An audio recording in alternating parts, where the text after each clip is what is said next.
সুন্নাত নয় শুধু দাওয়াতের মেহমান, সুন্নাত নয় শুধু খাওয়া শেষে মধুপান,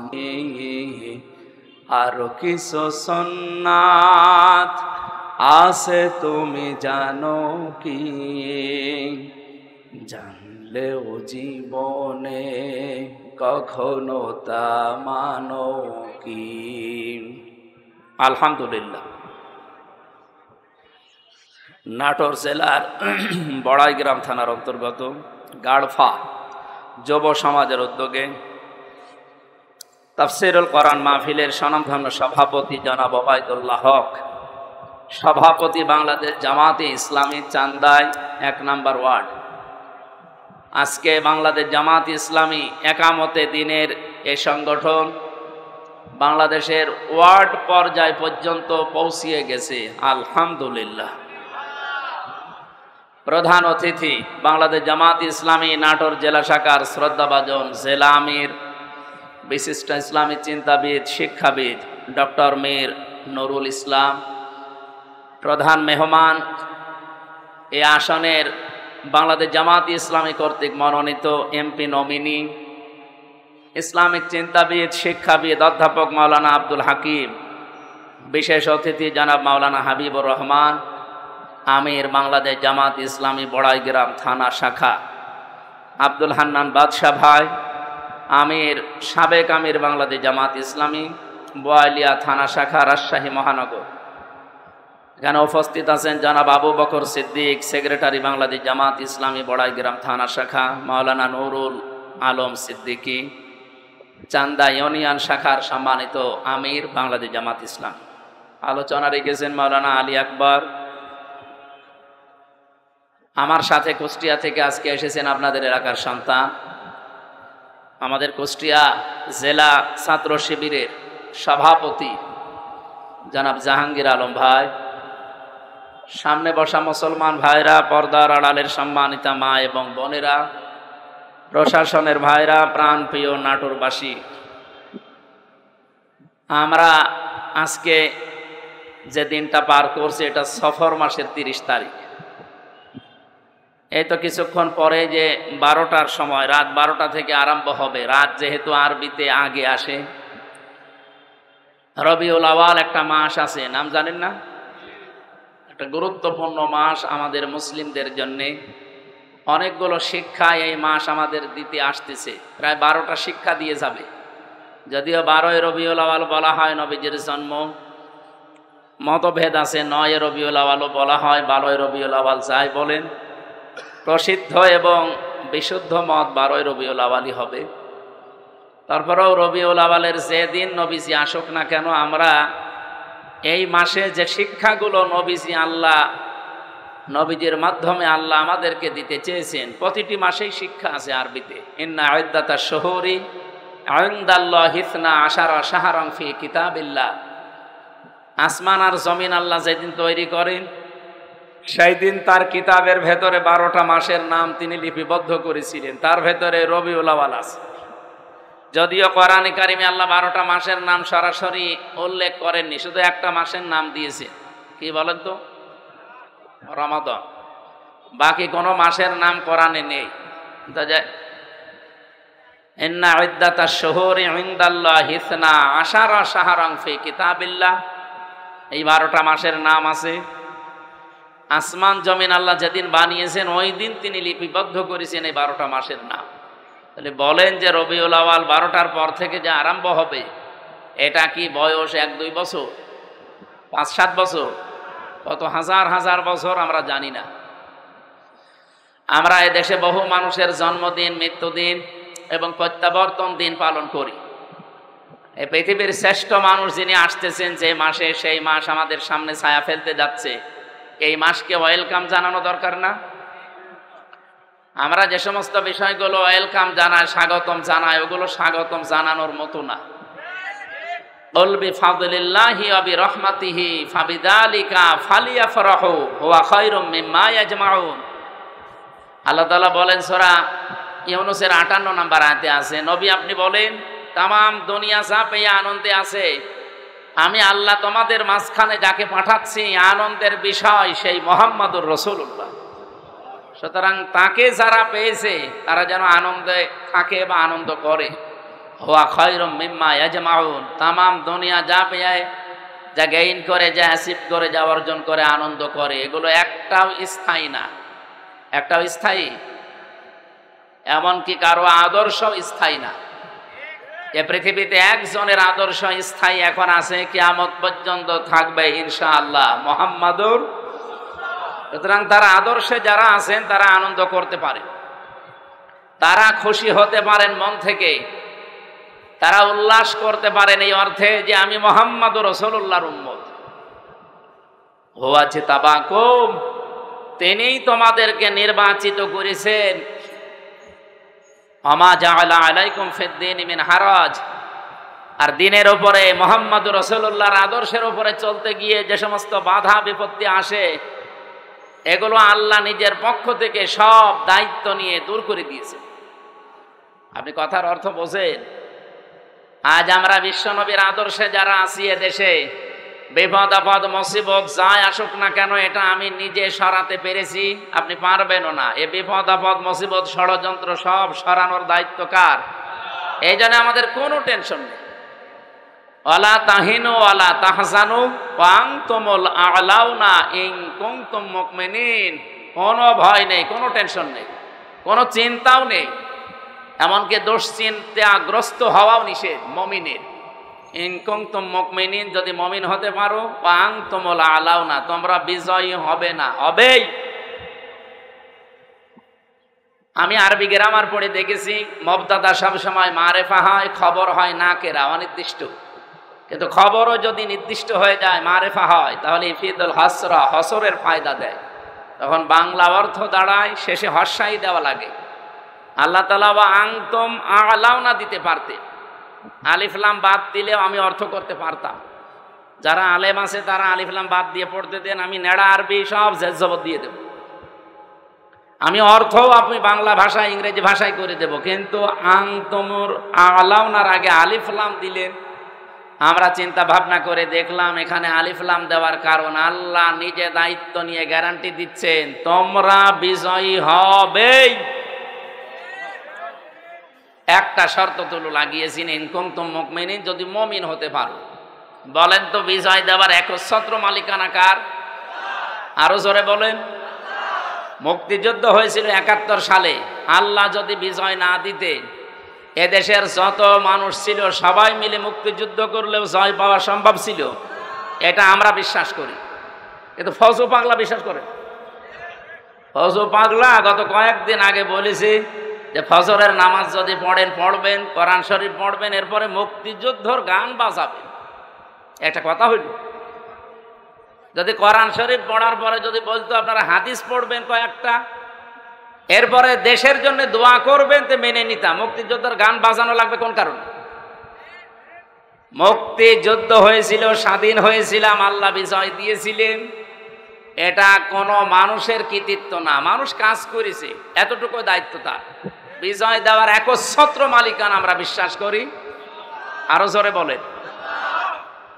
এই আয়াতের ভেতরে ছিল বিজয় আল্লাহ দেবেই, তাহলে বিজয় দেওয়ার একচ্ছত্র মালিকানা আল্লাহ। তাহলে মমিন হওয়ার দায়িত্ব কার? বলেন বলেন। ও বলছে আল্লাহ। আল্লাহ মমিন হবে? আল্লাহ তো মমিন আছে।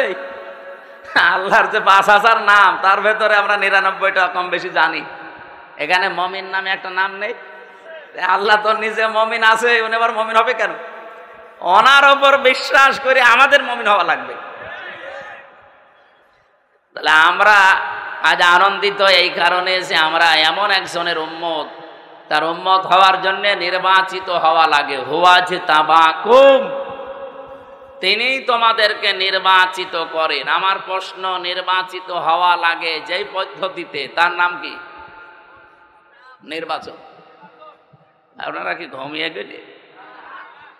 বলেন, নির্বাচিত হওয়া লাগে যে পদ্ধতিতে, এর নাম কি? এই যে এই ১৭ বছর চলছে, নির্বাচন হয়েছে? আমার এখন ৩৩ বছর। 18 বছর থেকে যদি ভোট দিতে আরম্ভ করতাম, আমি 3 বার ভোট দিতে পারতাম, একবারও পারি না। তার মানে অন্তত এই আমার বয়সী যারা এই 30, 32, 33 বছর যাদের বয়স, তারা নির্বাচন কি এটা আমরা জানি না।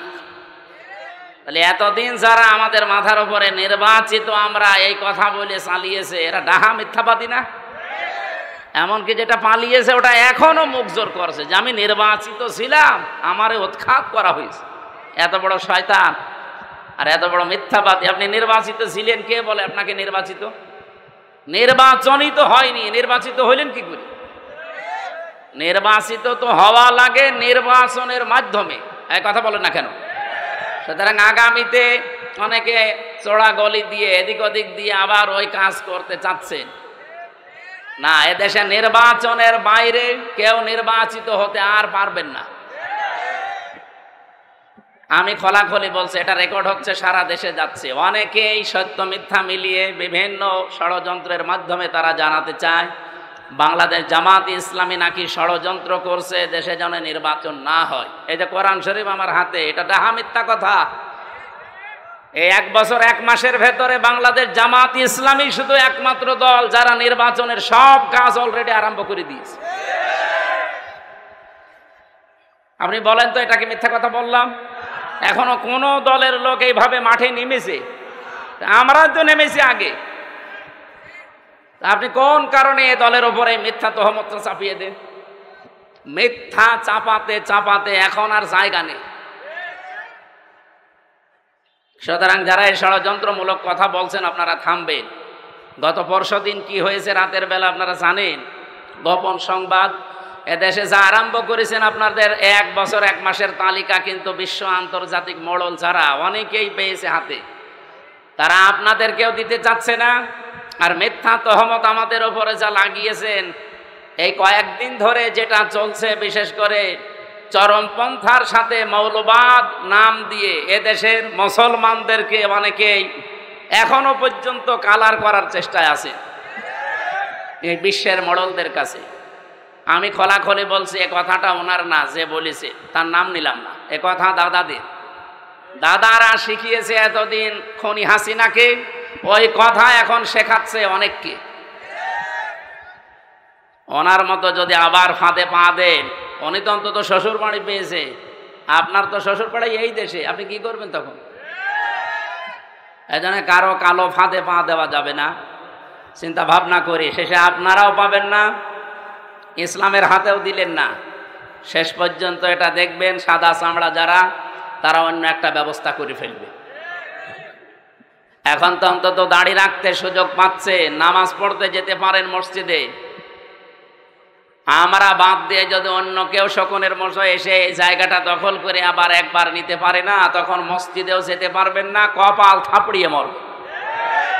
আশা করছি রেকর্ড হচ্ছে বলে সারা দেশে যাবে, আমি সতর্ক করলাম, এটা আমি গোপনে জানি। আল্লাহ আমাদেরকে সব কিছু থেকে হেফাজত করুন। আমাদেরকে নির্বাচিত করেছেন কে বলেন? কি হওয়ার জন্যে? উম্মত, নবীজির উম্মত। যেহেতু আর 1-1.5 ঘন্টা 2 ঘন্টা পরে আরম্ভ হবে তার জন্মের মাস রবিউল আওয়াল, আমি এই সংক্রান্ত বিষয়গুলো সামনে এনে আজকে কথা বলতে চাই ঘন্টাখানিক। থাকবেন তো ইনশাল্লাহ? এখানে একেবারে নিস্তব্ধ হয়ে যাবেন, ভালো করে শুনবেন। যে আল্লাহ আমাদেরকে অন্তত এই গুরুত্বপূর্ণ একটা মাসে, সফর মাস শেষের দিকে রবিউল আওয়াল আসতেছে, তিনি আমাদেরকে কোরআন কেন্দ্রিক জীবন গঠন করার জন্য, রসুলের সুন্নাহ কেন্দ্রিক জীবন গঠন করার জন্য আজকের এই আয়োজনে হাজির হবার তৌফিক দিয়েছে। এখানে দল মত নির্বিশেষে সবাই আছি আমরা।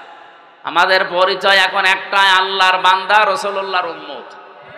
আর অন্য কোনো পরিচয় আছে? ওগুলো সব বাদ দেন। যে আল্লাহ আমাদেরকে সত্যিই বাড়ি থেকে পর্যন্ত নিয়ে এসে বসিয়ে রেখেছেন। আমি আসার সময় আমার পা দেবে যাচ্ছিল, তার মানে জায়গাটা এখনো ভেজা কাদা, নিচ দিয়ে এখনো পর্যন্ত ঠান্ডা উঠতেছে, বৃষ্টি কখন নেমে যায় এখন তার গ্যারান্টি নেই। এই জন্য আমরা খুব তাড়াতাড়ি করব। খুশি হয়ে বলেন আলহামদুলিল্লাহ।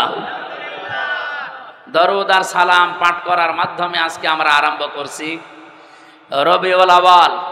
রবিউল শব্দের শাব্দিক অর্থ হচ্ছে বসন্ত। আওয়াল মানে প্রথম, প্রথম বসন্ত। বসন্ত কি খারাপ? এটা আসলে সব সজীবতা ফিরে পায়। এ পৃথিবী ঠিক ওই রকম অকেজো হয়ে গিয়েছিল।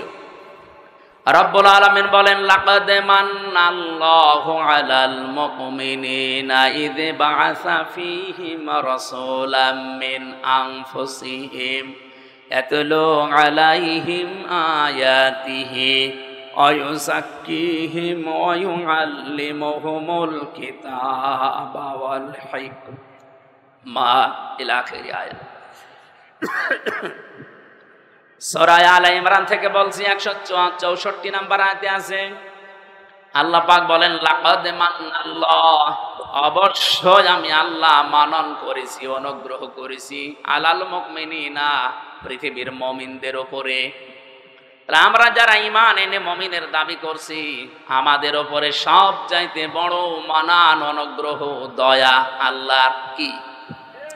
ইয বাআসা ফীহিম রাসূলা, আমি একজন রাসূল পাঠিয়েছি তোমাদের মাঝে, এটা সবচাইতে বড় মানন আল্লাহর। তাফসীর আমি পড়তে গিয়ে আয়াতের থেকে দেখেছি, পৃথিবীতে যত দয়া, যত রহমত, যত মানান, অনুগ্রহ আল্লাহ দিয়েছেন, সবচাইতে বড় দয়া আল্লাহর কাছ থেকে এসেছে তিনটা। 1 নম্বরে কোরআনে কারীম, 2 নম্বরে মুহাম্মাদুর রাসূলুল্লাহ, 3 নম্বরে আমরা মার বাবা পেয়েছি, এটা আল্লাহর রহমত। যাদের বেঁচে আছে রহমত বেঁচে আছে, যাদের মারা গেছে তার রহমত আর দুনিয়ায় নেই। তাহলে 2 নম্বরের ব্যাখ্যা বলছিলাম, বিশ্বনবীকে আমাদের মাঝে আল্লাহ পাঠিয়েছেন রহমত, মানান, অনুগ্রহ, দয়া হিসাবে। কি করতেন তিনি? ইয়াতলু আলাইহিম আয়াতিহি, তিনি আল্লাহর আয়াত তেলাওয়াত করে আমাদেরকে শোনাতেন। আজ ওপেন বলছি, আজ যত রকমের কথা, বিভিন্ন রাজনৈতিক দল, বিশেষ করে বাংলাদেশে যারা দিন কায়েম করতে চান, তাদের ওপরে আপনারা ছড়িয়ে দেন, তাদের ওপরে আপনারা বসিয়ে দেন, তাদের ওপরে আপনারা চাপিয়ে দেন। তাদেরকে বলছি, যে মানুষগুলো বাংলাদেশে বলেন আমরা নবীওয়ালা কাজ করি, এই বাংলাদেশ সহ বিশ্বে নবীওয়ালা কাজ করছে যারা এই 4টা কর্মসূচি হাতে নিয়েছে। 1 নম্বরে ইয়াতলু আলাইহিম আয়াতিহি, যারা আল্লাহর আয়াত তেলাওয়াত করে মানুষকে শোনায়। আরে ভাই, আমি তো নিজে সাক্ষী দিচ্ছি, এতদিন তো ওইভাবে অ্যাক্টিভ ছিলাম না, জেল থেকে বের হয়ে অ্যাক্টিভ হয়ে দেখলাম বাংলাদেশ জামাত ইসলামী এবং ইসলামী ছাত্র শিবির আর ইসলামী ছাত্রী সংস্থা, এই 3টার ভেতরে আমি শুধু পেয়েছি তারা কোরআন তেলাওয়াত করে আগে মানুষকে শোনাবে। এটা প্রথম কর্মসূচি। এটা শোনাতে হলে নিজের যোগ্যতা লাগবে, এই জন্য তাদের 15টা পয়েন্ট প্রতিদিন লেখা লাগে। তার প্রথম পয়েন্টে আপনি কোরআন শরীফ কয় আয়াত পড়েন, বুঝে পড়েন না আন্দাজে পড়েন, ওইটাও আবার লেখা লাগবে। হাদিস আপনি কয়টা পড়েন, বুঝে পড়েন না ব্যাখ্যা সহ পড়েন না আন্দাজে পড়েন, ওইটাও লেখা লাগবে। আরো তো 13টা বাদ দিলাম। আপনি এই 2টাই ধরেন, নবীওয়ালা কাজ করতে হলে অবশ্যই আপনাকে কোরআন জানা লাগবে। এই কথা বলেন না কেন? বাংলাদেশ জামাত ইসলামীতে যোগ দিতে হলেই আপনাকে যদি আস্তে আস্তে উপরে উঠতে হয়, মাস্ট বি কোরআন জানা লাগবে। জামাতের কোন রকম হয়েছে কোরআন পড়তে পারে না, আপনি বাংলাদেশ পুরাটা যদি দেখাতে পারেন, আমি ওয়াজ বাদ দিয়ে দেব। আমি নিজে তো সারা দেশে গেছি, আমার নিজের জেলা থেকেও বলছি। আমার মতো আমির হামজা, আমি হাফেজ, কোরআনের ওপর আমার অনার্স মাস্টার্স করা। আমার রকম হতে গিয়ে যিনি দায়িত্বে এসেছিলেন ঢাকা থেকে 120টা প্রশ্ন করেছি। আমার মতো মানুষ 120টা প্রশ্ন, কোরআন কেন্দ্রিক প্রায় 20টা, পরিবার নিয়ে 20টা। এতদিন পর্দার ওয়াজ করেছি, কিন্তু খাস পর্দা কি এটা আমি নিজেও ওভাবে মানতাম না। অক্টোবরের 13 তারিখে রোকন হওয়ার পর থেকে আমি বাস্তবে দেখেছি যে পর্দা কি জিনিস আর কেন করা লাগে। জামাত ইসলামের কথা আমি এই জন্য বলছি, বাংলাদেশে 73টা সংগঠন আছে, দল আছে। কোন দলে আপনি কাজ করলে জামাত কর্মী মানে সমাজকর্মী, অন্য দলের কোন কর্মী মানে সমাজকর্মী আমি পাইনি। কিন্তু জামাত ইসলামের কর্মী হতে হলে আপনাকে আগে সমাজকর্মী হওয়া লাগবে। এটা বানিয়ে বললাম? আপনি সারা বাংলাদেশে 56,000 বর্গ মাইলে যেখানে জামাত কর্মী দেখবেন, সে শুধু কর্মী না, দেখবেন সে সমাজকর্মী। তার যতটুকু ইনকাম আছে ওই টাকা দিয়ে হলেও, দলীয় ভাবে হলেও, এলাকার মানুষকে নিয়ে হলেও সে সামাজিক কোনো কর্মকাণ্ডের সাথে দেখবেন লেগে আছে। এই জন্যে আমরা গ্যারান্টি দিতে পারি বাংলাদেশে জামাত ইসলামীতে ছোট থেকে বড় পর্যন্ত যারা আছে কেউ চাঁদাবাজি করে না। রবিউল আউয়াল মাসের যে 12টা শিক্ষা বলছিলাম না, তার একটা শিক্ষা আছে। আমরা শেষ পর্যন্ত ঘন্টাখানিক কথা বলতে চাই, থাকবেন তো? গুরুত্বপূর্ণ কিছু তথ্য নিয়ে আসবো ইনশাআল্লাহ। আমার ভাইরা, খুব অল্প সময়ের ভেতরে যেহেতু কথা শেষ করা লাগবে, নবীওয়ালা কাজ করতে হলে 4টা কর্মসূচি হাতে নেওয়া লাগে। 1 নাম্বারে আপনি আল্লাহর আয়াত তেলাওয়াত করে মানুষকে শোনাবেন, দাওয়াত দেবেন। এটা জামাত ইসলামীর ভেতরে আমি পেয়েছি। এই জন্য নবীওয়ালা কাজ যদি কেউ করে তাহলে দেশে জামাত ইসলামী করছে। 2 নাম্বারে ওই জাক্কিহিম, তারা পবিত্রকরণ। এই যে সংস্কার বলছেন, এটা এই শব্দ থেকে নেওয়া। সংস্কার তো 1 বছর 1 মাস হয়ে গেল, যা আশা করেছিলাম কিছুই হয়নি। শুধু নাটোরে ডিসি গেছে কুষ্টিয়ায়, কুষ্টিয়ারটা কুমিল্লায়, মাল তো সব একই আছে। আমরা চাই যে দায়িত্ব ভার নিয়ে আপনি বসেছেন, এটা যেন কিছুদিনের ভেতরে অন্তত আমাদের দেখান, নয়তো আমরা বিশ্বাস হারিয়ে ফেলছি। অন্তত সংস্কার এবং দৃশ্যমান কয়েকটা বিচার দেখান। কথা বলেন না কেন? যে একটা মহিলার সিদ্ধান্তের কারণে 2000 মানুষ অলরেডি বিদায় নিয়েছে। এটা সরকারি জরিপ। বেসরকারি জরিপ হচ্ছে 3432 জন। এতগুলো মানুষ যার কারণে দুনিয়া থেকে এই 24 সালেই বিদায় নিল, আর এই 15.5 বছর তো বাদই দিলাম। এখনো পর্যন্ত প্রায় 40,000-এর উপরে মানুষ বিভিন্ন হাসপাতালের বেডে, বাড়িতে কাতরাচ্ছে। একটা মানুষের কারণে যদি এরকম ক্ষতি হয় তো তার কিছু করা দরকার না? আমরা চাই খুনি হাসিনার দৃশ্যমান বিচার যেন এদেশে তাড়াতাড়ি করা, নয়তো আবার কেউ খুনি হাসিনা হয়ে উঠবে। অনেকে আশা প্রকাশ করছে। আজকে একটা মিছিল হয়েছে ঢাকাতে, পিঠের ওপরে বাম্বু গেছে, তখন আবার সোজা হয়ে গেছে। আজকে বিকাল বেলা দেখবেন ফজলুর রহমান ফজু সাহেব উনি সংবাদ সম্মেলন করে বলছে, আমি জামাতকে কালো দল বলি নাই, মুখ স্লিপ হয়ে বেরিয়ে যেতে পারে, আমি বলি নাই। আমার মনে হয় কেউ পেছন দিয়ে কিছু দিয়েছে।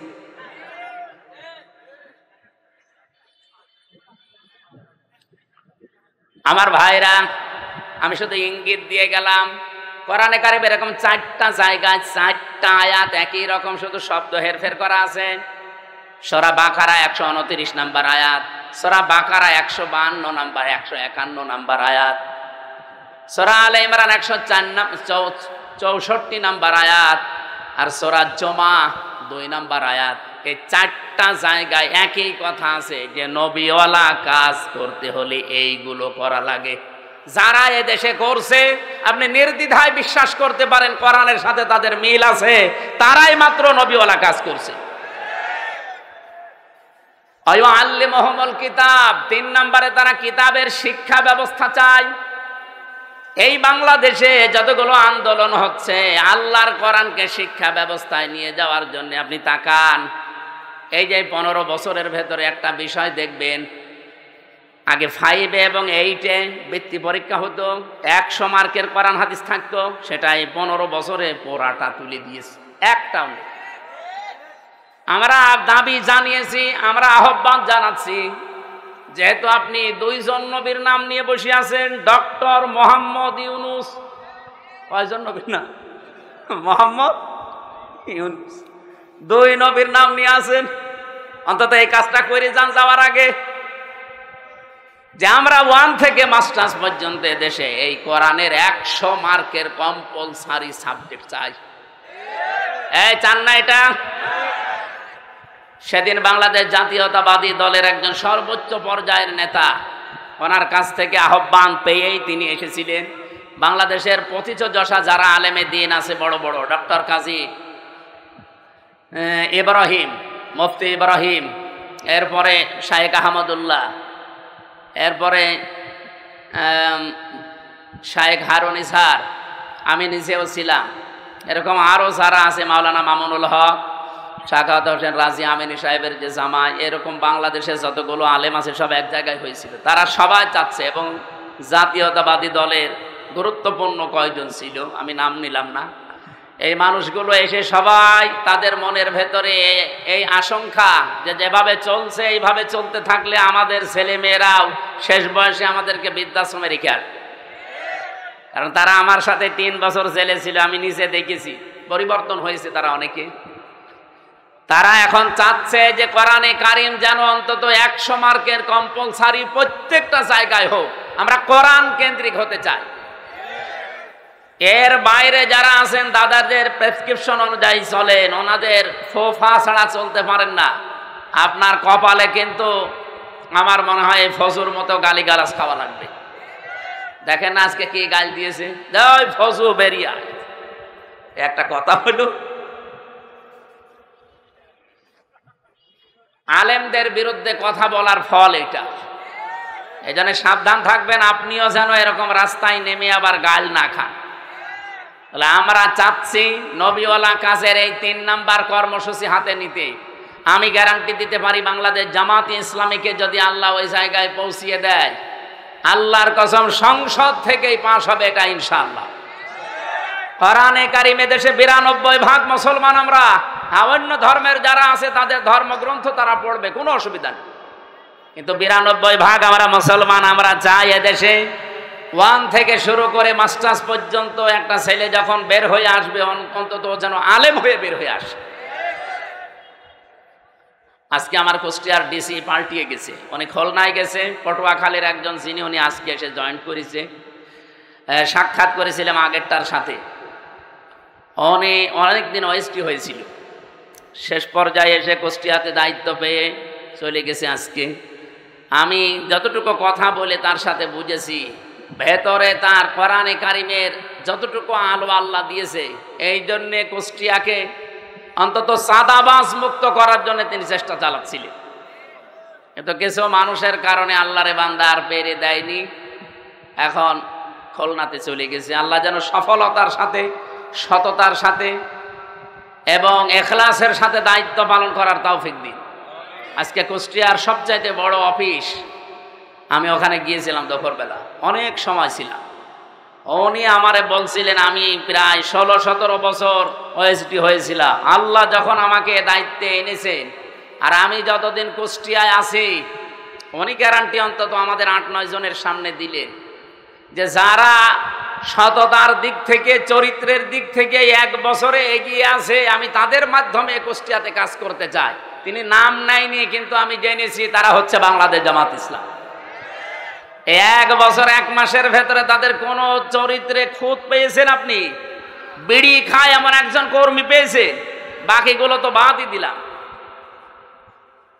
আর বাকি অন্যান্য যারা আছেন এই 73টা দলের অধিকাংশ দল, আমি সবাই বলি নাই, অধিকাংশ আপনি মিলিয়ে দেখবেন তারা যাদের আদর্শ নিয়ে রাজনীতি করে ও আদর্শই না। তা আমাদেরকেও যারা মওদুদির অনুসারী, মওদুদির উম্মত পর্যন্ত বলে ডাকেন, আপনি মানুষ, আমরা মওদুদির উম্মত মানে, মওদুদির অনুসারী মানে আমরা তাকে ফেকার ইমামও মানি না, তাকে আমরা মাযহাবের ইমামও মানি না।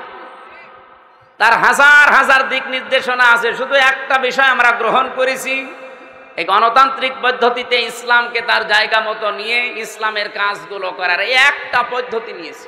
আপনার যদি এটা ভালো না লাগে আপনি অন্যটা নেন, কিন্তু আপনি আমাকে মওদুদির উম্মত বলেন, অনুসারী বলেন, কোন কারণে? আমি কি তার মতো টুপি মাথায় দিয়েছি? বলেন, তার টুপির যে সাইজ আপনি দেখেননি? আমি তার মতো যে পোশাক তার যা আছে সব কিছুকে আমার তার মতো আছে, আমি একটা শুধু নিয়েছি। আপনার যদি ভালো না লাগে আপনি ওটা নিয়েন না, কিন্তু এরকম গালিগালাজ করবেন না। এটা কিন্তু আর আগস্টের 5 তারিখের আগে নেই, 24 সালের, এখন 25 সালের সেপ্টেম্বরের কয় তারিখ আজকে? আগস্টের 25 তারিখ চলছে। সুতরাং আমরা সাবধান হব। এখন আর আমাদের মুখে যেহেতু লাগাম নেই, সত্য কথা বলতে আর কোনো বাধা আছে? আগেও বলতে পারতাম, কিন্তু মুখ চেপে ধরা হতো। এখন চেপে ধরেন তো দেখি, আর আসবেন না আমি জানি। আসবেন কি করে, আপনি তো পালিয়েছেন।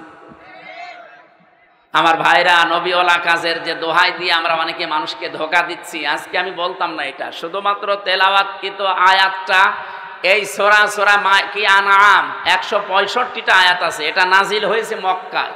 এখান থেকে একটা বিষয় আমার মাথার ভেতরে ঘুরপাক খাচ্ছে, এই কারণে নিয়ে আসলাম এটা। 4 নাম্বারটা আগে বলি, তারপরে আমি বলছি। ওয়াল হিকমা, হিকমতের সাথে কাজ করা লাগবে। আজ যারা কথা মিডিয়ার সামনে এসে আলেম নামে কলঙ্ক, তারা জালেম নাম নিয়ে এগুলো বলেন যে 5 কোটি মানুষ এক জায়গায় হলেই কি ইসলাম কায়েম হয়ে যাবে?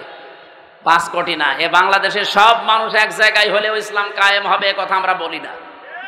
ঢাকার মহাসমাবেশে ইসলাম কায়েম হয়ে যাবে কথা কেউ বলেছে বাংলাদেশে?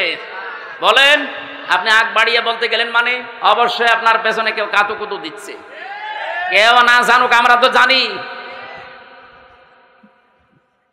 5 কোটি 5 লাখ 5,000 মানুষ এক জায়গায় হলে ইসলাম কায়েম হবে কথা আমরা যেহেতু বলি না, সুতরাং এইটা আমাদের দিকে চাপিয়ে আপনি কোন দিকে ইঙ্গিত করছেন আপনি ভালো জানেন, আমরাও হালকা জানি।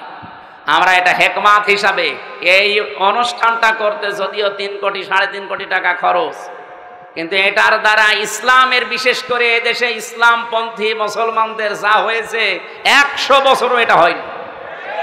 এক সমাবেশে আন্তর্জাতিক মহল থেকে বিশেষ করে যতগুলো রাষ্ট্রদূত বিশ্বের কাজ করে এই দেশে, সব এখন জামাত অফিসে এসে ধর্ণা দেয়।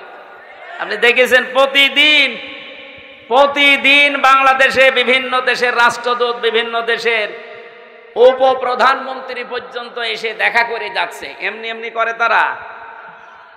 বিদেশি সাংবাদিক আমি যাদের সাথে পরিচিত হয়েছিলাম ওই দিন, তারা পর্যন্ত বলেছে যে একটা দলের ডাকে এত মানুষ এক জায়গায় হয়, এটা পৃথিবীর মনে হয় প্রথম ইতিহাস। ওই সাংবাদিক ফ্রান্সের, উনি ইংরেজিতে বলছিলেন যে একটা দলের ডাকে এত মানুষ ঢাকাতে, এটা মনে হয় পৃথিবীর প্রথম ইতিহাস, এত মানুষ এক জায়গায় হয়নি। গত 2 দিন আগে ভারতের তামিলনাড়ুতে বিজয় থালাপতি নাকি যেন নাম, ওনার নামটা আমি ভালো জানি না, বিজয় থালাপতি এরকমই দেখলাম পত্রিকায়, উনি ডাক দিয়েছে 4 লাখ মানুষ এসেছে। আর বাংলাদেশ জামাত ইসলামের আমির ডাক্তার শফিকুর রহমান ডাক দিয়েছিল 4 লাখ। আমার মনে হয় গণনার বাইরে। আপনি কি মনে করছেন যে এই সমাবেশ যদি বাংলাদেশের আর 73টা দল আছে, যে কোনো দলকে করতে দেন তো 3 কোটি টাকা না, আমি 30 কোটি টাকা তাদেরকে বলবো খরচ করতে, তাও তারা এর অর্ধেক মানুষ নিয়ে আসতে পারবে না। কারণ আমরা যারা এদেশে জামাত ইসলামী থেকে ওই জায়গায় গিয়েছিলাম, এটা ইবাদত মনে করে গিয়েছিলাম। এটা একটা হিকমা। আমরা হিকমার ব্যাখ্যায় অনেকগুলো বিষয় ছিল, আমি সবগুলো নিয়ে আসতে পারছি না। আমি শুধু এই মক্কা এবং মদিনায় নাজিল হওয়ার একটা প্রেক্ষাপট নিয়ে আসতে চেয়েছি। এদিকে তাকান, এ সূরা নাজিল হয়েছে মক্কায়। কোথায়? কোরআন শরীফের ভেতরে মক্কায় নাজিল হওয়া সূরা 92টা, আর মদিনায় নাজিল হওয়া সূরা 22টা। অন্য আরেকটা বর্ণনা আছে 86টা আর 28টা। আমরা প্রথমটায় ধরলাম। তাহলে এই সূরাটা মক্কায় 165টা আয়াত আছে, আমরা মাত্র একটা আয়াত পড়েছি। আমার এই মাথার ভেতরে এই আয়াত নিয়ে যত তথ্য আছে, এই 1 ঘন্টা তো এমনি বললাম, কিয়ামত পর্যন্ত আলোচনা করলে এই আয়াত শেষ হবে না। এত কথা এর ভেতরে আল্লাহ লুকিয়ে রেখেছে। আমরা হালকা টান দিয়ে কিছু বের করতে পারবো ইনশাআল্লাহ, ওইগুলো আপনাদেরকে ডেলিভারি দেবো ইনশাআল্লাহ। তাহলে সূরাটা নাজিল হয়েছিল কোথায়? মক্কা। এই জন্য সূরার নাম মাক্কি সূরা। মদিনায় যতগুলো সূরা নাজিল হয়েছে সবগুলোকে বলা হয় মাদানী সূরা। তো শিক্ষা কি? আপনি দেখবেন যতগুলো সূরা মক্কায়, এই 92টা সূরার কোন জায়গায় ইয়া আইয়ুহাল্লাযীনা আমানু পাবেন না।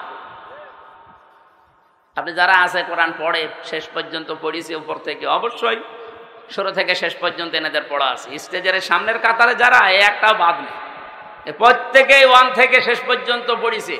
কিন্তু আপনি বলেন এই 92টা সূরা ইয়া আইয়ুহাল্লাযীনা আমানু নেই। ইয়া আইয়ুহাল্লাযীনা আমানু, ওহে যারা ঈমানের দাবি করো, এই কথা আছে শুধুমাত্র মাদানী সূরার এই 22টা সূরা, তাও 89 জায়গায় শুধু। বলেন এবার বাস্তবতা কি? আমার এই মাথার ভেতরে আমি এটা পেয়েছিলাম, এই মালয়েশিয়া বিশ্ববিদ্যালয়ে একটা সেমিনার ছিল, ওখানে প্রায় 28টা দেশের শিক্ষক শিক্ষিকা এসেছিল। ওই সেমিনারে কথা বলতে আমারও 2 মিনিট সময় দিয়েছিল, যে তাকওয়ার ব্যাখ্যাগুলো আপনি সঠিকভাবে 2 মিনিটের ভেতরে তুলে ধরেন। এক একজনকে এক একটা দিয়েছি। তার ভেতরে ওটা ফ্রান্সের, হ্যাঁ শিক্ষক ফ্রান্সের, উনি একটা তথ্য বলছিলেন, পৃথিবীতে সবচাইতে দামি পানি ওয়াটার কোনটা বলেন তো? হ্যাঁ এটা তো আমিও বলেছিলাম, কিন্তু আমি বলে ধরা খেয়েছি। আরে ভাই, 1 গ্লাস জমজমের পানি কয় টাকা? আমার কাছে আছে, আমি 5 লিটার পানি কিনে নিয়ে আসলাম, আসার সময় 12 টাকা নিল। 12 টাকা মানে বাংলাদেশে মনে হয় 380 টাকা, 1 টাকায় 32 টাকা, তো সেই হিসাবে 380 টাকা না কত হয়, তাও 5 লিটার। 1 গ্লাস পানির দাম খুব বেশি হলেও কত, 20-22 টাকা হবে বাংলাদেশে। এবার বাস্তবতা বলেন, পৃথিবীতে সবচাইতে এখন দামি পানি যেটা, না অ্যাকোয়া ক্রিস্টালা, ওই যে নীতা আম্বানির নীতা আম্বানি পান করে, কি না, কি আম্বানি ওনার নাম, মুকেশ আম্বানির স্ত্রী নীতা আম্বানি, এটা স্বর্ণের কি যেন মিশিয়ে দেয় ওর ভেতরে, খুব দামি পানি। 1 লিটার পানির দাম বাংলাদেশের 3.5 লাখ টাকা। আমার মনে হয় মহিলার যদি 24 ঘন্টায় অন্তত 3-4 বোতল পানিও লাগে, 3-4 লিটার, কত টাকার পানি লাগতে পারে আপনি বলেন তো? 10-12 লাখ টাকার শুধু পানি খরচ হয় তার, আর বাকি যা তো বাদই দিলাম। এই পানিটা খুব দামি পানি। এই প্রশ্নের উত্তর আমি ওই দিন, আমিও আপনাদের মতো একেবারে হুসুকে বাঙালি, জমজমের পানি, জমজমের পানি, আমার এই হিসাব মিলিয়ে স্যার আমারে জিজ্ঞাসা করছে কোথা থেকে এসেছেন। আমি বললাম, আরবিতে বললাম, যেহেতু মেন বাংলাদেশ। উনি আরবি, ইংরেজি অনেকগুলো ভাষা আয়ত্তে আছে ওনার। তা আমারে বলছে যে এইভাবে লেখাপড়া করলে হবে, বিশ্ব সম্পর্কে জানা লাগবে না? তো ওই সেমিনারে একটা বিষয় আমি পেয়েছিলাম এইটা, তার ভেতরে যেহেতু জ্ঞান অর্জন করলে ওইটা আবার পৌঁছিয়ে দেওয়া লাগে। এ নির্দেশ কার? বাল্লেগো আন্নি ওয়ালাউ, একটা বাক্য যদি জানো ওটা পৌঁছিয়ে দাও। সেই হিসাবে আমি পৌঁছিয়ে দিতে চাই, সঠিকভাবে তুলে ধরবো। মানবেন তো ইনশাল্লাহ? আপনি আবার মনে করেন না যে হুজুর টেনে কথা বলছে না। এই যে কোরআন শরীফ আমার সামনে, আল্লাহর কসম আমি যা শুনেছি বুঝেছি ওইভাবেই বলছি। বলেন 92টা সূরা আল্লাহ নাযিল করলেন মক্কা, একটা জায়গায় ওই ইয়া আইয়ুহাল্লাযীনা আমানু বললেন না। বলেন তো মক্কায় কি ওই সময় ঈমানদার একটাও ছিল না? এক কথা বলেন না কেন?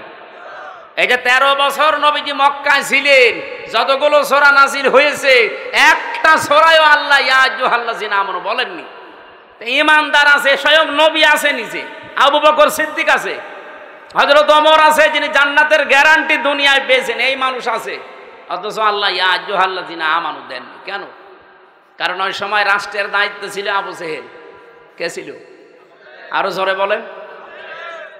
এই মানুষগুলোই মক্কা থেকে মদিনায় হিজরত করে সেখানে মাত্র 10 বছর রাষ্ট্রের নায়ক হচ্ছেন মুহাম্মাদুর। এই জন্য আমার গজলের ভেতরে শেষ কলি এইটা ছিল, শুধু মেষ চড়ানোই সুন্নত না, রাষ্ট্রনায়ক হওয়া সুন্নত। কি কথা বলেন না কেন? সুন্নাত নয় শুধু মেষ চড়াতে যাওয়া, আরো সুন্নাত হলো রাষ্ট্রনায়ক হওয়া। উনি রাষ্ট্রনায়ক ছিলেন না? কয় বছর? 10 বছর। এই 10 বছরে যে 22টা সূরা নাযিল হয়েছিল, আপনি দেখেন এই সূরাগুলো খুঁজে খুঁজে, এখানে আছে ইয়া আইয়ুহাল্লাযীনা আমানু, 89 জায়গায় আছে। স্যার আমাকে ওই দিন ডক্টর নোমান আলী খান ছিলেন আমেরিকার, উনি আমারে বলছিলেন উপস্থিত সবাইকে, আমিও তার ভেতরে শ্রোতা, এই জন্য আমি বলছি আমাকেই বলিস। এইভাবে বলছিলেন, দেখেন মক্কায় দায়িত্বে আছে আবু জেহেল, ইসলাম কায়েম নেই রাষ্ট্রীয়ভাবে, এই জন্য এত বড় বড় মানুষ সেখানে ইমানদার থাকার পরও আল্লাহর দৃষ্টিতে আল্লাহ ইয়া আইয়ুহাল্লাযীনা আমানু বলেন। কিন্তু এই মানুষগুলোই মদিনায় যেয়ে রাষ্ট্র ক্ষমতা রাসূলুল্লাহ হাতে নিলেন, আর এখানে রাষ্ট্রীয়ভাবে কোরআনে কারিমের 500 বিধান চলতো। এ কারণে আল্লাহর দরবারে তারা যারাই ছিল ওই দেশে সব এখন যারা ইমানদার সত্য সত্য, তারা এখন পরিপূর্ণ ইমানদার। আল্লাহর দৃষ্টিতে তারা ইয়া আইয়ুহাল্লাযীনা আমানু এর পর্যায়ে। বাংলাদেশে যতদিন পর্যন্ত ইসলাম রাষ্ট্রীয়ভাবে কায়েম না হয়ে আবু জেহেল, আবু লাহাব, উতবা, সাইবার মতো মানুষেরা দেশে দায়িত্বে থাকবে, আপনি যত বড়ই পাগড়ি মাথায় দেন আর যত বড়ই নবীওয়ালা কাজ করছি বলে নিজেকে প্রচার করেন, আল্লাহর দৃষ্টিতে আপনি 100 ভাগ ইমানদার হতে পারবেন না। 100 ভাগ ইমানদার হওয়া যায় তখন যখন এই বিধান 500 আছে শরীয়তের বিধান, কয়টা? এগুলো রাষ্ট্রীয়ভাবে চলবে। আর রাষ্ট্রীয়ভাবে চললে যে কি শান্তি পাওয়া যায়, আমি তো নিজে বিভিন্ন দেশে যাই, চোখে দেখে আসি। আপনি আফগানিস্তানে যান, মনে হবে একটা মিনি জান্নাতে আছি। আরে ভাই, খালু খেলেই ভালো থাকা যায়, আপনার নিরাপত্তা লাগবে না। আপনি আল্লাহর আইনের বিরুদ্ধে অবস্থান নিয়ে নিজেকে প্রচার করেন, ভয় পান না। এই জন্য কোরআন জানিয়েছে, ওয়া কাইফা আখাফু মা আশরাকতুম ওয়ালা তাখাফুনা আন্নাকুম আশরাকতুম বিল্লাহ মা লাম ইউনাজ্জিল বিহি আলাইকুম সুলতানা ওয়া কাইফা আখাফু, আমি কেমন করে ভয় করব? তোমরা যাদেরকে আল্লাহর সাথে শরীক করো তাদের বিষয়ে আমি কেমন করে ভয় করব, অথচ তোমরা আল্লাহর সাথে শরীক করে ভয় করো না। আমরা আল্লাহর আইন জমিনে কায়েম করতে গিয়ে বিভিন্ন উল্টাপাল্টা নাম শুনি, গালিগালাজ শুনি, হুমকি ধামকি পাই, কেন ভয় করব? আপনি আল্লাহর আইনের বিরুদ্ধে মানুষের তৈরি করা আইন কায়েম করতে গিয়ে ভয় পান না। আর আমরা ভয় পাইব মানে আপনার পক্ষে কোনো দলিল আছে? বলেন, আপনি যার আইন দুনিয়ায় কায়েম করতে চান তার পক্ষে কোনো দলিল আছে? তার চরিত্র আছে? তা আমরা যার আইনের কথা বলি, যার আইন কায়েম করতে চাই, আল্লাহর কসম কোনো ভয় আমাদের অন্তরে আর নেই। কারণ আমাদের নিরাপত্তার দায়িত্ব ডক্টর ইউনূসের। কার? ফাজ্জুল ফারিকাইনি আহাক্কু বিল আমনি। আহাক্কু ইসমে তাফসীর। বলো তো, এই যে পৃথিবীতে দুইটা দল, একটা আল্লাহর আইনের পক্ষে, একটা আল্লাহর আইনের বিপক্ষে, এর ভেতরে সবচাইতে নিরাপত্তার হকদার কারা? ইন কুনতুম তা'লামুন, যদি জেনে থাকো। এই জন্য আমি 2 দিন আগে বাংলাদেশ জামাত ইসলামী কর্তৃক আয়োজিত এই যে কুষ্টিয়াতে হরিনারায়ণপুর ইউনিয়নে একটা সমাবেশ ছিল, আমাকে মেহমান করে নিয়ে যাওয়ার পরে আমি বলেছিলাম, আগামীতে বাংলাদেশে যে নির্বাচন আসতেছে, যে ভোট আসতেছে, একটা হচ্ছে ইসলামের পক্ষে, একটা শয়তানের পক্ষে। এ কথার ভেতরে ভুল আছে। কারণ আল্লাহর আইনের পক্ষে আমরা অনেকেই এখন ইসলামী দল যারা সব এখন ভোটের বাক্স একটা দেওয়ার সিদ্ধান্ত নিয়েছি। এর বাইরে যারা আল্লাহর আইন বাদ দিয়ে অন্য আইন কায়েম করতে চান, আমি নাম নিলাম না তাদেরকে কোরআনে কারিমে শয়তানি বলা হয়েছে, নাকি আমি নিজে বানালাম? আল্লাহ রাব্বুল আলামিন বলেন, আল্লাযীনা আমানু ওয়া লাম ইয়ালবিসু ঈমানাহুম বিযুলমিন উলাইকা লাহুমুল আমনু। ভালো করে শুনবেন, আল্লাহ বলেন আমি নিরাপত্তা দেই। আমার পক্ষ থেকে যদি কেউ নিরাপত্তা পেতে চায়, 2টা গুণ অর্জন করা লাগবে, ঈমান আনা লাগবে, আর শিরিক আর জুলুম মুক্ত জীবন গঠন করা লাগবে। এখানে জুলুম মানে শিরিক। আমি এই আয়াতটা মিলিয়েছিলাম সূরা আলে ইমরানের সাথে।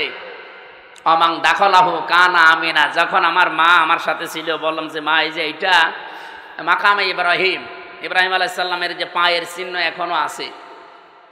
উনি অনেকক্ষণ দাঁড়িয়ে দাঁড়িয়ে ঘুরছিলেন আর দেখছিলেন।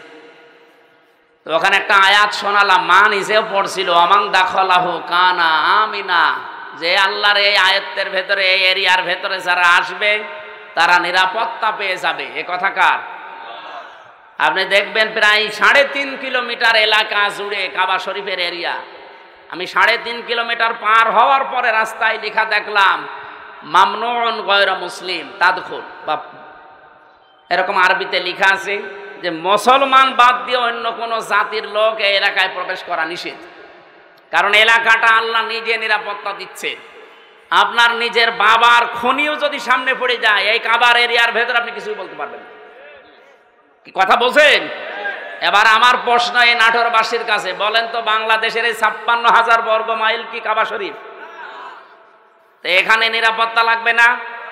আজ আমি রাস্তায় চলতে পারি না চাঁদাবাজির ভয়ে, ছিনতাইয়ের ভয়ে। গত পরশুদিন আমার ঘরের পাশে এসির তার কেটে নিচ্ছে দিনের বেলা, সিসি ক্যামেরা লাগানো আছে। আমি জমান নামাজ পড়তে গেছি, ওই সময় সিসি ক্যামেরায় দেখলাম 1টা 31 বাজে, তার মানে নামাজে দাঁড়িয়েছি অলরেডি, ওই সময় চোর কাটতেছে। একটা তার কেটে ও হয়তো নেশাখোর কয় টাকায় বিক্রি হবে, 200-300, অথচ ওটা লাগাতে 7,000 টাকা লাগবে। ও কাটতেছে, আমি 30 সেকেন্ডের ভিডিও ওসি সাহেবকে বললাম, এই যে দেখেন তো। ও তো জানে না যে ক্যামেরা লাগানো আছে, ও ধান্দায় কাটতেছে। ওসি সাহেব বলছে ঠিক আছে, আমি শনাক্ত করতে পেরেছি, দেখছি। আল্লাহ, বিকালে বলছে হুজুর ধরে ফিরেছি। বেকালে ধরা পড়ার পরে জিজ্ঞাসা করলাম কি, বলছে আচ্ছা করে পিটালাম। বলছে এর আগেও 2 বার কেটেছিলাম। তার মানে ঠিকই বলেছে, এর আগেও 2 বার কেটেছি। কি করলেন? বছরে চালান দিয়ে জেলে পাঠিয়েছে। এই যে এই লোকটা দিনের বেলায় আমার নিরাপত্তা নেই, আমার জিনিসের চুরি হয়ে যাচ্ছে, আর এই রাতে এখন এই 10:30 11টায় কুষ্টিয়া পর্যন্ত নিরাপদে বাড়ি যেতে পারবো কিনা সে গ্যারান্টি এখন আমার হাতে আছে নেই। তাহলে এই 56,000, এখান থেকে কুষ্টিয়া মাত্র 60 কিলো এই জায়গা থেকে, তাহলে 56,000 বর্গ মাইল, প্রায় 1250 কিলোমিটার এদিক ওদিকে, এত বড় বিশাল এরিয়া, কাবা শরীফের মতো নিরাপত্তা দেওয়া লাগবে না? এটা তো ডক্টর ইউনূসই পারবে নাকি? বলেন বলেন। আল্লাহ রাব্বুল আলামিন বলেন উলাইকা লাহুমুল আমনু, এই যে উলাইকা দিয়েছে। এই বাংলাদেশের 56,000 বর্গ মাইলের দিকেই মনে হচ্ছে আল্লাহ এভাবে আঙ্গুল দিয়েছেন।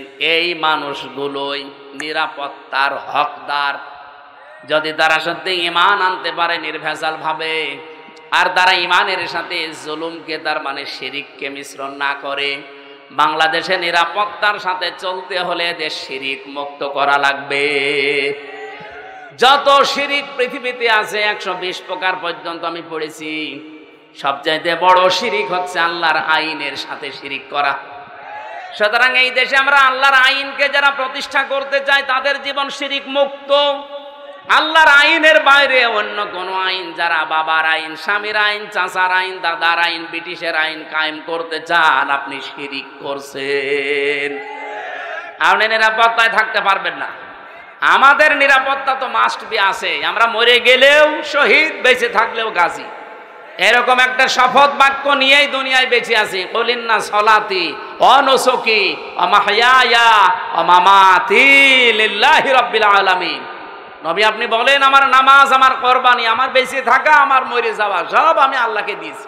এই কথা বলেই কিন্তু রাস্তায় আসা লাগে। যারা শপথ বাক্য পাঠ করে রকম হতে হলে এই আয়াত পড়ায় না? যারা পড়িয়েছে আপনি জিজ্ঞাসা করেন, আমারে তো পড়িয়েছে, আমারে আমিরে জামাত জেলখানায় পড়িয়েছে। বলছে এখানে পড়িয়ে দিলাম, বাইরে যেয়ে নতুন করে ঝালাই করবা।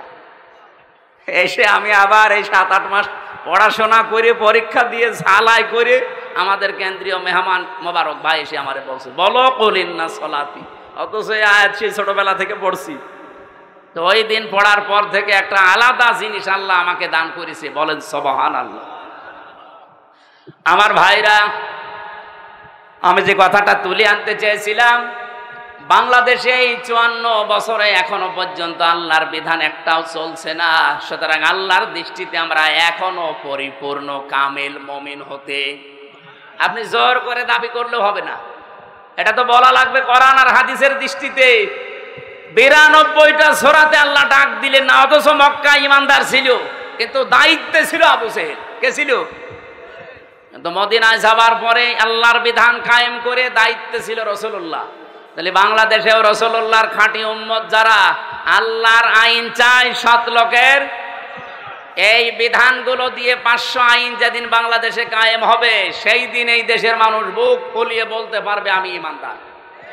তাদেরকে আল্লাহ ডাক দেবেন, ইয়া আইয়ুহাল্লাযীনা আমানু। আমার কথা মনে হয় আমি অল্প সময় হলেও বোঝাতে পেরেছি। তাহলে এই দেশে ঈমানদার হয়েও যদি এখন মারা যেতে চান, পরিপূর্ণ কামেল মুমিন ঈমানদার, তাহলে এই দেশে ইসলাম কায়েমের আন্দোলন করা নফল না ফরজ? আরো জোরে বলেন। সবাইকে আল্লাহ আমার এই কথা শোনার পরে নিয়ে আসবে, বিষয়টা এমন না। সূরা শুরার শেষের দিকে আছে 13 নম্বর আয়াতে আল্লাহ পাক বলেন, আনা কাইমুদ্দিন ওয়ালা তাতাফাররাকু ফি, দিন কায়েম করো, এ বিষয়ে কোনো মত পার্থক্য, ফতোয়াবাজি, মতবিরোধ করবা না। নবী আপনি এ কথা বললেই সবাই দলে দলে আসবে তা না। কাবুর আলাল মুশরিকিনা মা তাদউহুম ইলাই, আপনি যেদিকে মানুষকে ডাকেন দিন কায়েম করার জন্য, সবচাইতে বেশি খারাপ লাগবে কথাটা শুনলে মুশরিকদের। আমি কি বানিয়ে বললাম? কাবুর আলাল মুশরিকিনা মা তাদউহুম ইলাই। নবী যেদিকে ডাকেন মানুষকে যে দিন কায়েম করা লাগবে, এটা ফরজ, সব নবী করেছে, সবাই আসবে না। মুশরিকদের কাছে সবচাইতে বেশি খারাপ লাগবে। তা আমরা দিন কায়েমের কথা বললে আপনি ট্যাগ দেন কোন কারণে? আপনি কি মুশরিক? আপনি মুশরিক না, আপনি আসতেও চান না কেন? সে কথাও আল্লাহ পরে শেষের দিকে দিয়েছে। আল্লাহু ইয়াজতাবি ইলাইহি মাইয়াশা ওয়া ইয়াহদি ইলাইহি মাইয়ুনিব। আল্লাহ যাকে ভালোবাসে, পছন্দ করে, শুধুমাত্র তাকেই দিন কায়েমের জন্য মনোনীত করে। ওয়া ইয়াহদি ইলাইহি মাইয়ুনিব, এবং যে মন থেকে আল্লাহর দিকে ফিরে আসতে চায়। সুতরাং বাংলাদেশে এই 18 কোটি মানুষের ভেতরে গত পরশু দিনের একটা জরিপ বলছি, এখন প্রায় 7 কোটি 20 লাখ মানুষ অন্তত ডাইরেক্ট ইনডাইরেক্ট ভাবে দিন কায়েম হোক এটা চাচ্ছে। 18 কোটির ভেতরে 7 কোটি 20 লাখ। আমি আশা করছি আর 1 বছর যেতে দেন, যদি ডবলও হয়ে যায় তাও কত কোটি হবে? 14 কোটি, 40 লাখ। বাকি যারা আছে কিয়ামতের আগেও আর আপনাদের আশা স্বপ্ন পূরণ হবে না। এই জন্যে ফজর মতো, হাবিবের মতো, হারুন ভাইয়ের মতো মানুষকে লাগিয়ে দিয়েছে। এরা এই 15.5 বছরে কোনোদিন এদের মুখে রাজাকার রাজাকার শুনি না, আলবদর আলবদর মৌলবাদী শুনি নাই। হঠাৎ করে এদেরকে লাগিয়েছে এই কারণে, কারণ আমি নিজে তাদের সাথে দেখেছি, তো তারাই গোপন কথা আমারে বলে দিয়েছে। 3 বছর ছিলাম একাধারে, তাদের বহু গোপন কথা আমি জানি। এতদিন বলে না, এখন হঠাৎ করে এই ভাঙ্গা বাইক বাঁচিয়ে বাংলার মানুষকে বিভ্রান্ত করতে চাচ্ছে।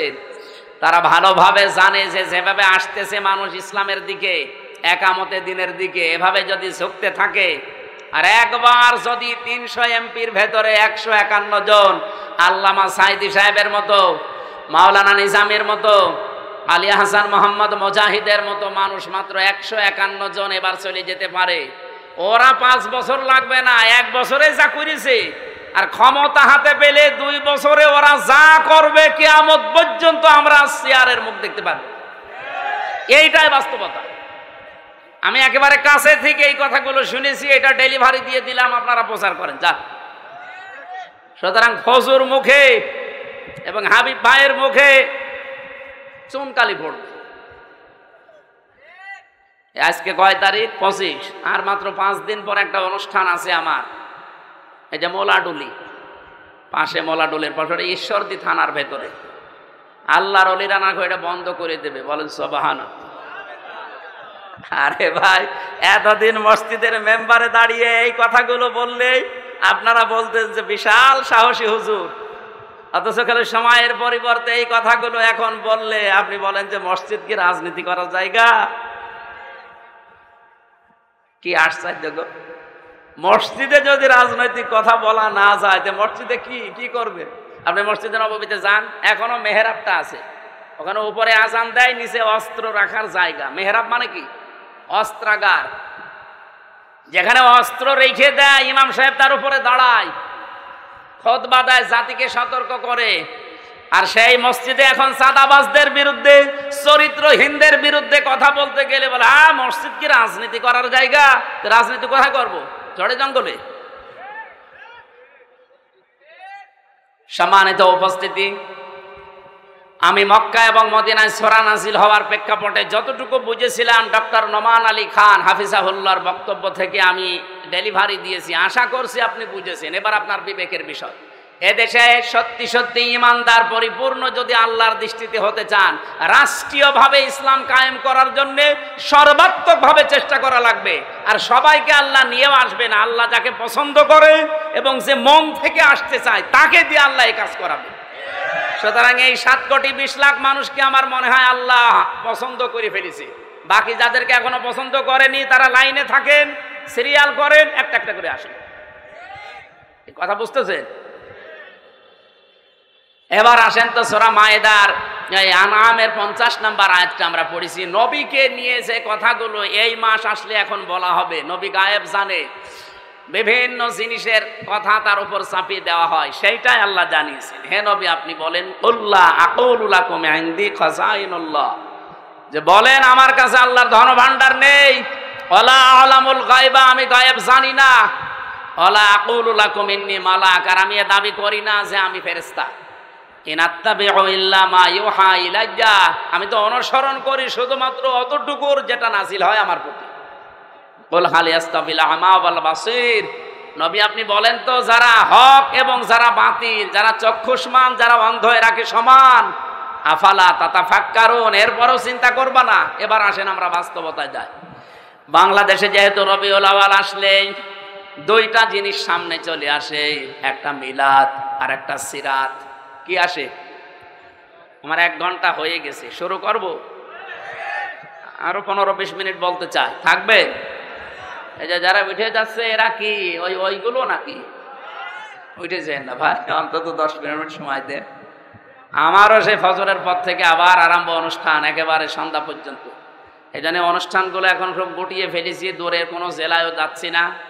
নির্বাচনের আগ পর্যন্ত তো এই 5-7টা জেলায় আমি শেষ করতে চাচ্ছি। সারাদিন আমার সাংগঠনিক কাজ থাকে, আর এই মাগরিবের পর থেকে রাত 9টা 10টা 11টা পর্যন্ত আপনাদের সময় দিয়ে যাবো। পাবনা, নাটোর, ওদিকে মেহেরপুর, চুয়াডাঙ্গা, ঝিনাইদহ, রাজবাড়ী, এই শেষ। আর বাইরে যাব না ইনশাল্লাহ। আমিরে জামাত আমাদের নির্দেশ দিয়েছেন যার যার এলাকায় কাজ করতে। আল্লাহ আমাদেরকে যেন ইখলাসের সাথে কাজ করার তৌফিক দেন, আমিন। এ মাস আসলে যেহেতু এই ভেজালগুলো আছে, এই জন্য নিরসন করছি। কি আসে বলেন তো? মিলাদ আর সিরাত। মিলাদ মাহফিল হবে না? 63 দিন ব্যাপী নবীর মিলাদ মাহফিল কারা যেন আয়োজন করেছে চট্টগ্রামে, 63 দিন। আর বাংলাদেশ জামাত ইসলামী চট্টগ্রামের চনতি ময়দানে আল্লামা সাঈদী যেটা করতেন, ওখানে 19 দিন ব্যাপী 19 জন আলেম প্রতিদিন যাবে। আমার 18তম দিনে দিয়েছে নবীজির রাজনৈতিক জীবন কেমন ছিল। আশা করছি ওখানে কথাগুলো সঠিকভাবে তুলে ধরতে পারবো ইনশাআল্লাহ, আপনারা দোয়া করেন। আজকে আমার বিষয়টা হচ্ছে মিলাদ এবং সিরাত, এই দুইটা শব্দ নিয়ে। অনেক মানুষ আছে বাংলাদেশে মিলাদ মানে সিরাত মানতে চায় না, অনেকে আবার সিরাত মানে মিলাদ মানতে চায় না। না, দুইটাই মানা রাখবে। মিলাদুন বিলাদুন থেকে এসেছে, এটা মানে জন্ম বৃত্তান্ত। মিলাদ মানে কি? নবীজির জন্ম থেকে আপনাকে 27টা শিক্ষা নেওয়া লাগবে, শুধু জন্ম থেকে। এবার তার সিরাত আরম্ভ হয়েছিল, এই সিরাত থেকে 12টা, আর এখান থেকে 27টা। আমি একটা প্রথমে দিতে চাই, দেখেন তো আপনি নিতে পারেন কিনা। এটা সিরাত ইবনে হিশামে এসেছে।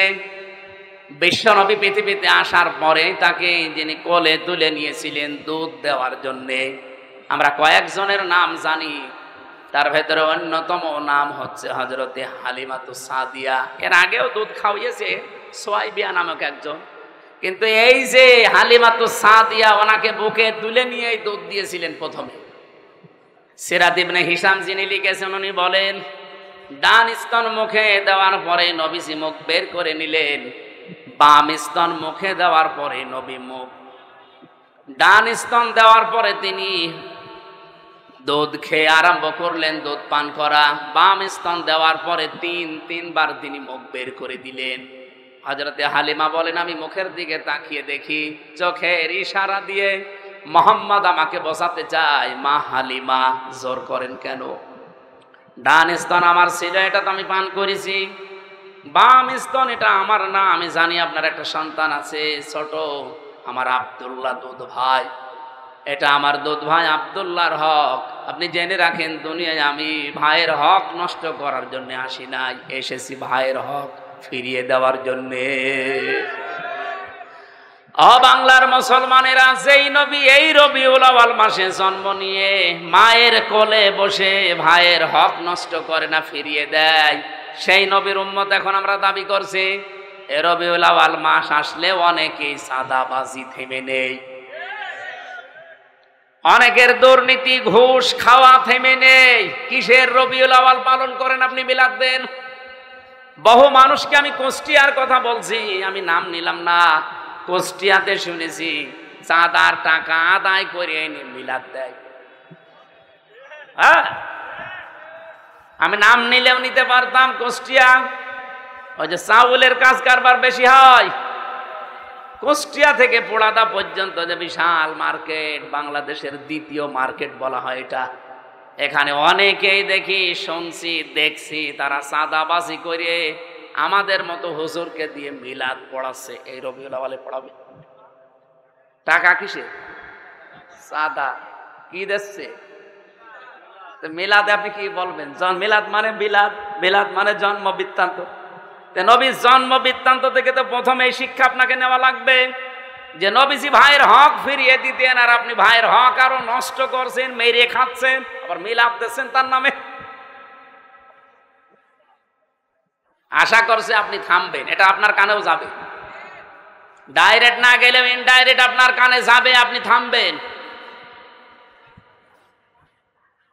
2 নম্বরের বিষয় পেয়েছি সিরাত। বিশ্বনবী মুহাম্মদুর রাসূলুল্লাহর জীবন চরিত্র, তার আদর্শ, এটাকে সিরাত বলা হয়।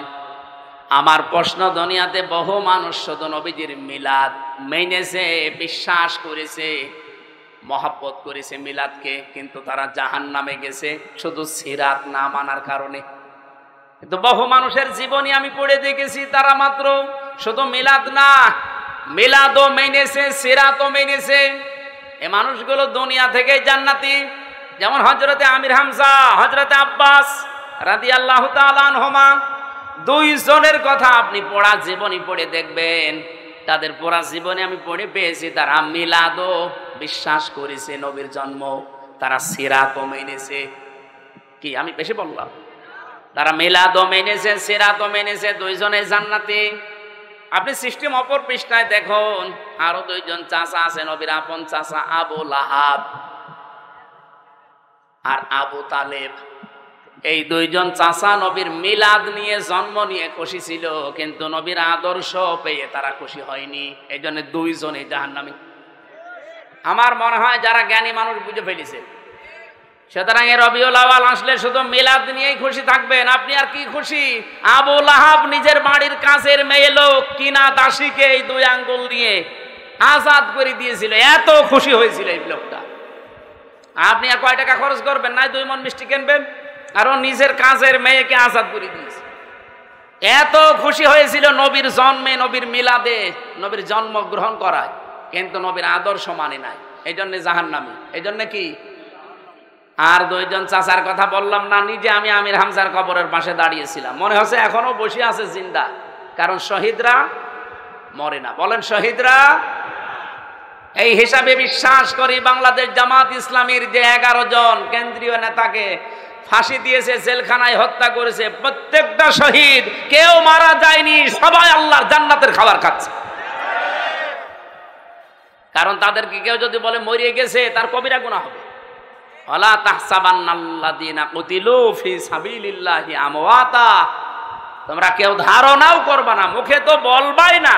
ওয়ালা তাকুলু লিমা ইউক্তালু, মুখে তো বলা যাবে না, ধারণাও করা যাবে না। এটা সূরা বাকারায়, সূরা আলে ইমরানে 2 জায়গায় আছে। মুখে বলা যাবে না, ধারণাও করা যাবে না যে শহীদ হয়েছে যারা মরে গেছে। আল্লামা শহীদ দেলাওয়ার হোসাইন সাইদি রহমতুল্লাহ আলাইহি, উনি কি মরে গেছে না শহীদ হয়েছে? বলেন বলেন। আল্লামা সাইদি তুমি মরনি, শহীদ হয়েছ তুমি এটাই জানি। বলেন বলেন।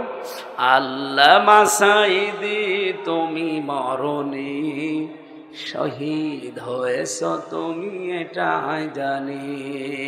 কাবা শরীফের পাশে যে এই গজলটা যে বানিয়েছিল তাশরিফ, এই ছেলেটা ছিল আমার সাথে। আমার ছোট মেয়েকে কোলে নিয়ে ওই কাবার পাশে বসে বসে বলছিল। আমার মনে হচ্ছে যে কাবা শরীফে যে সাইদি সাহেব একবার ঢুকেছিল না, মনে হচ্ছে উনি ঢুকতেছে। কারণ শহীদ যারা হয় আমরা সবাই বিশ্বাস করি এরা মরে। আরো জোরে বলেন। এখন প্রশ্ন আসতে পারে, তাহলে শহীদ তো অনেকেই মরেছে, অনেকেই মেরে ফেলা হয়েছে, তাদেরকে অনেকে শহীদ বলতে চায় না। জিয়াউর রহমানকেও মেরে ফেলা হয়েছে, মুজিবুর রহমানকেও মেরে ফেলা হয়েছে, 2 জনকে মেরে ফেলা হয়নি। তবে আজ পর্যন্ত আপনি শুনেছেন কোনদিন যে শহীদ শেখ মুজিবুর রহমান? কেউ বলে। শহীদ জিয়াউর রহমান বলে। আমি আশা করব শহীদ জিয়ার যে আদর্শ ছিল উনি যে মনোভাব নিয়ে রাজনীতি করতেন, বাংলাদেশে যারা বিএনপিতে আছেন তার মনোভাবে ফিরে আসেন। তিনি সারা জীবন ছিলেন ভারতের বিরুদ্ধে। আপনি তার জীবন পড়ে দেখেন, সারা জীবন তিনি ভারতের আগ্রাসনের বিরুদ্ধে ছিলেন। আর আপনি কি দল করেন যে দাদাদের কথা ছাড়া নড়তে পারেন? তার মানে আপনি ওনার আদর্শের ওপরে আর নেই। ওনার রাজনৈতিক জীবন একটু ভালোভাবে পড়ার আহ্বান জানাচ্ছি। আমরা যাকে মেনে চলছি, যার দেখানো পথে চলছি, শহীদ আল্লামা দেলাওয়ার হোসাইন সাঈদী সারা জীবন ভারতের আগ্রাসনের বিরুদ্ধে কথা বলেছে। বাংলাদেশ জামাত ইসলামীতে যারা আছে তাদের একই মনোভাব। আপনি দেখেন, কারো মাতব্বরি আমরা পছন্দ করি না। হ্যাঁ, আপনি বন্ধুত্বের হাত বাড়িয়ে দেন, প্রতিবেশী হিসাবে আমরা মেনে নেব। মাতব্বরি করবেন, ওটা আমরা মানি না। কথা বলেন না কেন? মাতব্বরি মেনে নেওয়া যদি মানুষের স্বভাব হতো তাহলে সিঙ্গাপুর মেনে নিত। সিঙ্গাপুরের পাশে মালয়েশিয়া, 5 ডবল না, আমার মনে হয় সিঙ্গাপুরের চাইতে মালয়েশিয়া কমপক্ষে 50 ডবল বড় হবে।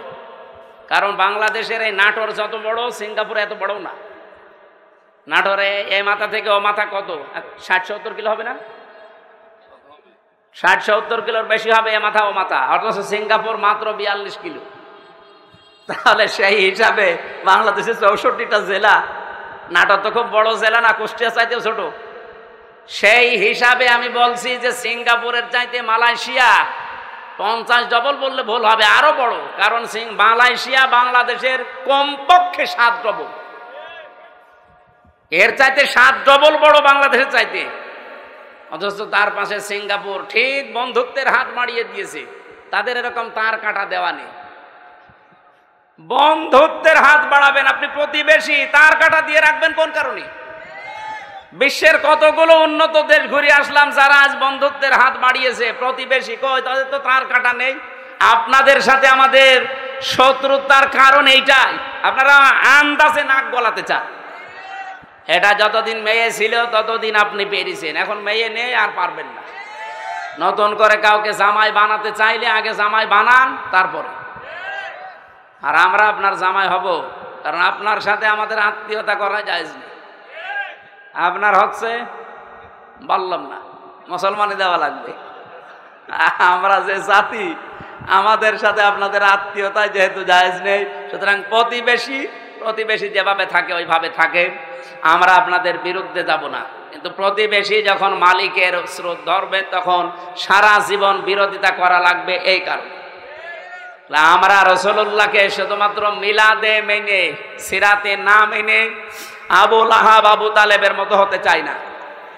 আমরা হতে চাই আমির হামজা, হযরত আব্বাস রাদিয়াল্লাহু তাআলা আনহুমা। মিলাদও মানতে চাই, সিরাতও মানতে চাই। সিরাত মানবেন কোথা থেকে? 40 বছর থেকে শুরু করে 63, এই 23 বছরে 1 সেকেন্ডও বাদ দিতে পারবেন না। অনেক সময় হয়ে গেল। আজকে আমার সকালবেলা থেকে অনুষ্ঠান শুরু, ফজরের নামাজ পড়ে, মানে প্রায় কালকে 8টা, হিসাব করে লিখে দেখলাম 8টা অনুষ্ঠান কাল সারাদিন। এরপরে মাগরিবের পর আবার সিরাত অনুষ্ঠান। আমি আজকে চালাতে গেলে অনেক সময় লেগে যাবে, আমি আর চালাতে পারছি না। 1 ঘন্টা 20 মিনিট চলছে। আগামী থেকে আবার দেখবো ইনশাআল্লাহ। আল্লাহুম্মা আমিন। লা ইলাহা ইল্লা আনতা সুবহানাক ইন্নী কুনতু মিনাজ জালিমিন। রব্বুল আলামিন, বিশ্বনবী যেটা না অনেকেই সেটা মনে করে, তার